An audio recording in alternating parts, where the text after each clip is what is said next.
Guys, welcome back to Chit Chat with Chip. I hope you're all well. I know it's been a minute since I've done any sort of house updates or talking about buying a house, just because really nothing's been happening. It's just a bit of a waiting game right now.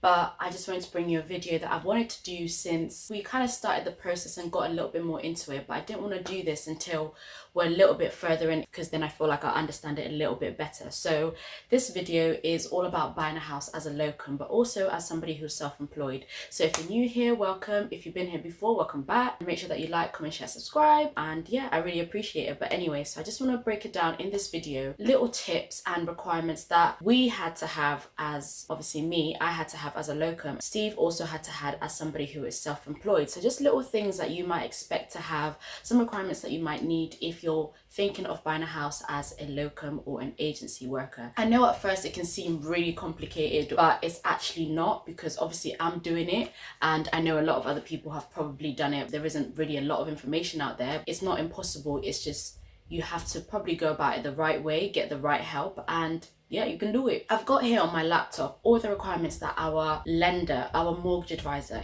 gave us from what he wanted from us. So if you are somebody who is a locum, there's different ways that you can be employed. You can be employed through an agency. You can be employed through a limited company, which is your own business. You can be employed through pay as you earn through the client, so for example direct engagement with the hospital that you're working for at the time. So I'm talking from a biomedical science perspective again, because I know that different professions do things differently, but I can only say what I know. Or you can be employed through an umbrella company, which is what I currently use. I'm employed through an umbrella company, but essentially all they do is sort out my taxes. They're classed as my employer for tax purposes, but they're not actually my employer, because when I'm looking for work, I go for an agency who finds me the jobs and I go do the job. So that's how it works. First things first, what you're going to need to have when you are thinking of buying a house. One, you need to have a good credit score. It is what it is. You need a good credit score, and most of us have been paying rent for however long. That's not taken into consideration when you're thinking of buying a house, which is actually a bit mad, because a lot of the time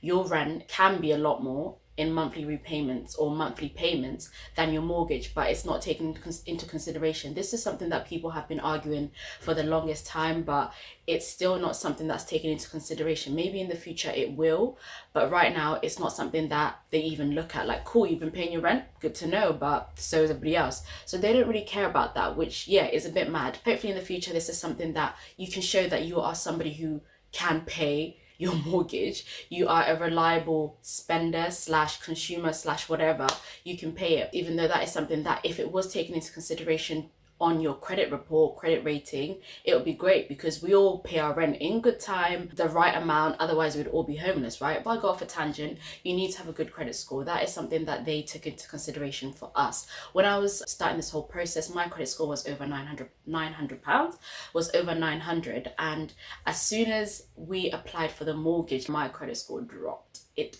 dropped by like 100 points. I don't even know, but it dropped. So make sure you have a good credit score, because that is something that they definitely want. Top tip that I would give is, in the year or two or year and a half before you want to apply for an agreement in principle, apply for a mortgage, and obviously you're thinking of buying a house, I would advise to not open any new bank accounts, any new credit cards, any new store cards, but also not to close any credit cards, any bank accounts, any store cards, just because that will put a stamp on your credit score. Because if, for example, you want to open a new credit card, that might potentially come across as that you are desperate to be lent a bit of help, you need money to cover something, and then that means one, have a debt, and two, or you can't really handle your money that well or your finances that well. Basically, you don't want to do anything that will affect your credit score, and a lot of times when you're applying for credit, some of them are hard searches which impact your credit score and will stay on your credit report and therefore affect your credit score. So try and avoid these things when you are about to buy a house. Thing that I would say is have a decent deposit. We put down, or are putting down, 10%,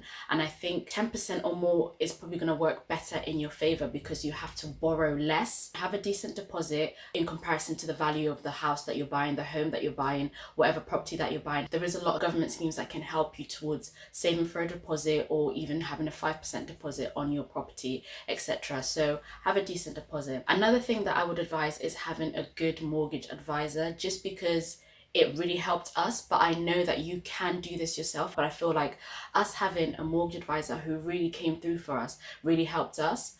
it just made the whole process easier because they understood the process of somebody who's locum, somebody whose income is supposedly irregular, somebody obviously who's self-employed. Like, understanding that process for you makes it easier for when they can apply for the mortgage for you, what they can put down to make you look better, rather than say you were applying for it yourself. You literally just put what you know, not even like little hacks that you can potentially get around it. For me, that's one advice that I would give, is having a good mortgage advisor.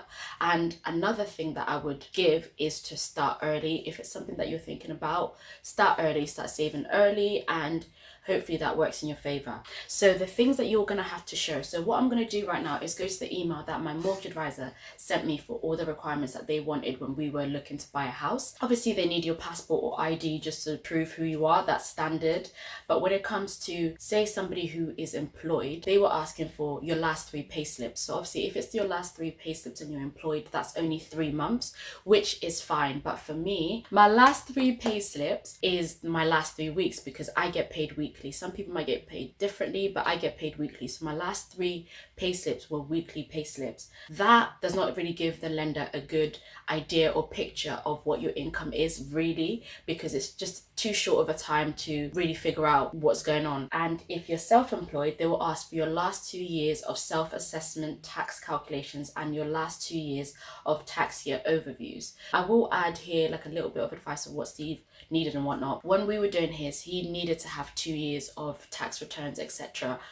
They need to have 2 years of tax returns. So if you are self-employed, obviously have your paperwork handy, have your tax calculations, self-assessments in order, because they will want that. There is no other way. And also for me, what my mortgage advisor did, this is where it came in handy to have a good mortgage advisor who knew what he was doing. He used 3 weeks of pay slips, but I know that a lot of lenders will not just take 3 weeks of pay slips. They want 6 months. They want a good year or to 2 years. That is something that I would advise, is make sure that your pay slips, 1, you're keeping your pay slips, 2, they're in order, 3, they're right, and 4, that you've got a good timescale of pay slips for you to be able to show your mortgage advisor or to show the lender that you have a regular income, you have a steady income, and it's stable. All they want to see is that they can get their money back. Can you pay the money back? Can you pay what you owe back? That's all they want to know. For example, if you're self-employed or you are working with a limited company, I will put them together. They want to see your net income. So like I said, the last 2 years, because when you're self-employed, they see your income, or actually it's just a fact, your income can be very up and down. That's why they want to see longer term rather than just a short period, because there might be times where you don't really earn a lot, or there might be times where you earn way too much or quite a lot, and it's like they can't really, that's not a good picture of what your income is. So they need a little bit more, and they might ask for a bit more than 2 years if you are self-employed, in order to figure out where you stand with your finances. Just make sure you have 2 to 3 years of tax returns and just your net income showing how your business is doing, and have that ready, have that in order, and it shouldn't be too much of a problem. Obviously, like I said, income as a self-employed individual does fluctuate. I think it worked well for Steve, even though it was a bit touch and go at a time. But when the pandemic was happening, he received grants from the government, and that obviously showed that his income was higher, but then the other year was a little bit lower. So that, I think that's why they kind of need that comparison, just to see how your business is doing. One of the other things that they asked for, there's a bit here about being retired. I'm not going to talk about that because it's not relevant to this video. They need proof of any other income. If you have another job, if you have a registered side hustle that is giving you an income, if you inherit some money from somewhere, if you've got, I don't know, other sources of income, they want to see that as well. For example, I don't have another source of income yet, but I do have other bank accounts, because what I did is I opened different accounts in order to put my savings into, because I didn't want everything just staying into my normal accounts. They wanted to see all of that evidence. They want to see everything. They want to see what's coming in. They want to see what's going out. They want to see how you're spending your money, and they want to see if you can afford it. They want to see everything. That's just how it is. They want to see your last 3 bank statements. I don't know if it's like, if that is meant to be your last 3 months of bank statements, but I know that Steve had to show 3 months of bank statements for whatever accounts he had. So these should show your income and your outgoings. They want to see any plans that you have. So for example, life insurance, endowment policies that you might like to use to pay for your mortgage. And also if you've got any home, life or critical illness cover, they want to see that as well. We don't have any of this beforehand. We will have this as the time goes on. And obviously before we buy a house, we need to have home insurance.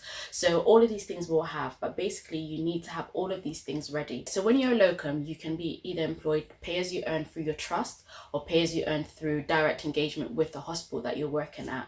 With that, they'll be asking for pay slips. I put on here, keep all your pay slips and definitely have up to a year or two, because lenders can be very difficult when it comes to locums. I mean, sometimes they might not even touch you. Like I said, if you've got a good mortgage advisor, then that shouldn't be too much of a problem. I mean, it is limited to what lenders will actually work with you. My mortgage advisor was really good and he made it obviously look good for whatever purposes he needed because it worked. But I know that when I spoke to a different lender, they asked for 3 months, but then he also mentioned that other lenders literally want 1 to 2 years, I think he even said 2 years, of pay slips, proof of income for somebody who is a locum. But another thing that I would say is, if you are a locum, like, great piece of advice, your income / employment needs to be regular. So if you're changing agencies in between, you're changing jobs, and your pay slips have different people paying you, that's not going to look good, because that looks like you have got very irregular income, different people that you work for. It's not steady. It's not like certain that you're going to have that job. So what I did throughout this whole process is I've stayed with just one umbrella company, and I have not moved jobs in between them. But even if I did move to a different hospital, for example, I was not going to change my umbrella company. It was the same people that were paying me every single time. That was never going to change. So make sure that your employment is stable and steady for at least a year or two. Do not change if you are thinking of buying a house. Stay with the same umbrella company, stay with the same either agency. If you do decide to just stick with your agency to pay you, stay with them, because then they will be the same people who'll be paying you every single week, and it looks like you've got a steady job rather than changing every few months. That does not look good at all, and that is one thing that I nearly fell into, because prior to just starting this process, I had just moved from being a bank BMS to a locum BMS. But before then, a locum BMS with my umbrella company, but before then I was a locum BMS with my agency, then I went bank, and then I went with my umbrella company. So that was changing employment in a space of like 4 months. Stick with your job or your agency or your umbrella company for a good year or two, and do not change employment in that time. Make sure your pay slips are consistent and you're being paid by the same person every time. So now I'm going to go into being paid by an umbrella company and being a locum with an umbrella company, because different lenders have different approaches to these. Some of them, like I said, might not even want to work with you, but this is where having a good mortgage advisor comes in. And obviously, like I said, I hadn't switched employment, so with my last placement I have been with them for 8 months. So I stayed with them the whole time, and they were the people paying me the whole period that I was with them and throughout the whole house buying process. I'm gonna add what Steve thinks about here. He was being all camera shy and didn't want to come in, but advice that he would give is, what do you want to say? Hello YouTube. Okay, while you're here, can you just explain what I just asked, please? So can you just give me any sort of hints or tips or advice that you'd give, for example, somebody who's self-employed trying to get on the property ladder? Like, what would you have done differently? Just start now, basically. Start now. Yeah, start saving now, because... Come show your face a little bit. No, thank you. Okay, cool. Yeah, because everyone wants it now, isn't it? They want it done yesterday. Yeah. They don't realise that it's a process. You need to get saving now. Yeah. So put a little away every time you can. So basically start earlier. And you were saying something about starting your, obviously we use the lifetime ISA a little bit earlier. Yeah, I mean, start it as soon as you possibly can. Yeah, if you know just that open it and then just try and put away as much as you can away a month, isn't it? If you know that obviously you want to buy a house in the future. If you obviously don't want to buy a house, then there's no point. Generally, you're looking at needing to at least save for at minimum like a year. That's if you're doing really well. Yeah. But a lot of the time it's going to take a good couple of years to get somewhere, like a lily pad as a sort of platform sort of thing that you can work from. So Steve's being camera shy, but basically he's just saying start earlier if it's something that you want to do, if you're self-employed, because obviously your income can be very up and down. So the sooner you get into these government schemes, if it's something that you want to do, then the better for you, because it gives you a longer time to save basically a decent deposit, isn't it? Yeah. Obviously you need the money for a deposit, which is generally sort of 10% or 5%, isn't it? For first time buyers. But yeah, you're going to need an extra couple of K for legal fees. Take that into account because there is other fees. Yeah. But yeah, my sort of background, obviously being self-employed, is I'm not employed, so I'm not getting regular money. So it's getting different amounts each month. Yeah. So yeah, having a LISA or a ISA or whatever that allows you to put in different amounts each month definitely help. Because there's one month where I might be able to put in extra, and there's other months where I might not be able to put in as much. So having the right LISA to suit you would help. Cool. Well, thanks for your time. You're very welcome. So what I'm going to do now is just to show you an example of my payslip and what was taken into consideration with our agreement in principle. So my payslip, annoyingly, which is something that I didn't realize at the start, I get paid a basic pay, everything else, and then additional pay is the bulk of my pay, my wages.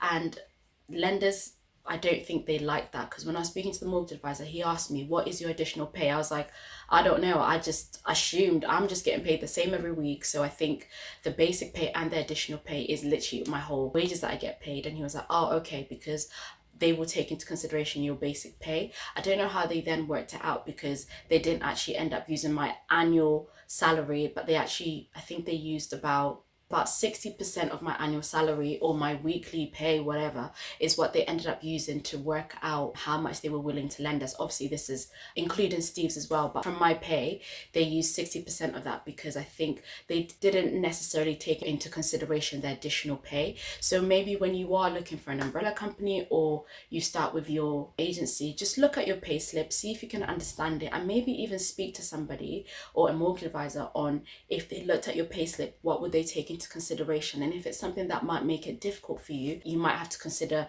looking at a different umbrella company or agency whose payslip will be a little bit easier to understand, and also there isn't that additional pay or bonus. It's just what you get paid is what you see as your pay, as your basic pay. They take into account your hourly rate and they times that by your weekly pay, and that's what they pay you. They don't know what an additional pay is. Is it something that you get every week? Is it something that you get every time you get paid, or is it just some sort of bonus? They don't want to see that. They don't care about that. So just thought I'd show you guys that. If you've got any more questions, just drop them down below if you've got anything else that you want to ask, because there's most likely something that I've forgotten, because when you're trying to do all of this and trying to remember everything, it's quite a lot. If there's anything I've forgotten, let me know, and I will be doing more and more videos like this. But if you've enjoyed that, you think it might be helpful, it's been helpful, then please make sure that you like, make sure you comment, and just make sure that you subscribe. And hopefully I'll be bringing you more like helpful content. Until next time, see you in my next video.